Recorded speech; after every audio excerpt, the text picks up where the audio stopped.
Har bir mo'min inson hazir bo'ladigan, ehtiyot bo'ladigan, uni yaqiniga mutlaqo borish kerak bo'lmagan, mabodo bir sababga ko'ra shundan biror demak bo'lagi bu kishida paydo bo'lib qolsa, shuni yo'qotishga harakat qilishi lozim bo'lgan sifatlardan hisoblanadi. Mo'min musulmonga mutlaqo to'g'ri kelmaydigan sifat. Kibr so'zi o'zi aslida arab tilidagi kabura so'zidan olingan.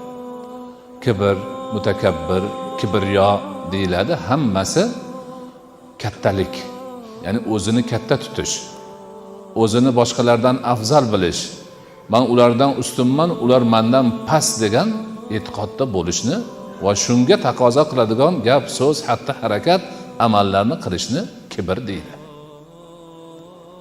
Lug'atda mana shu ma'nosini beriladi.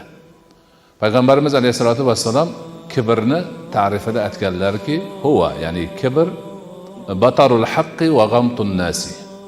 Kibr haqni inkor qilish, odamlarni haqir sanash, past sanash, xor sanash. Imom G'azzoliy o'zlarining mashhur kitoblari Ihyo Ulumuddinda kibrni ta'riflab aytadilarki, kibr bir odamni o'zini katta sanashi, boshqalardan ustun o'zini bilib, ularni xor-zoru hech narsaga arzimaydigan tarzda nazar bilan qarashni kibr deyiladi. Shu bilan birga Imom G'azzoliy kibrni badbaxtlikni kaliti deydilar.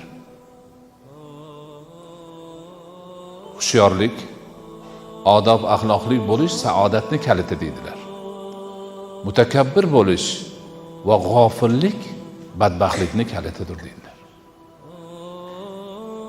Ana bu demak kibrli bo'lish, mutakabbir bo'lish juda yomon sifatligini mana shu narsadan bilib olamiz. Shuning uchun bu narsadan biz nihoyatda ehtiyot bo'lishimiz kerak.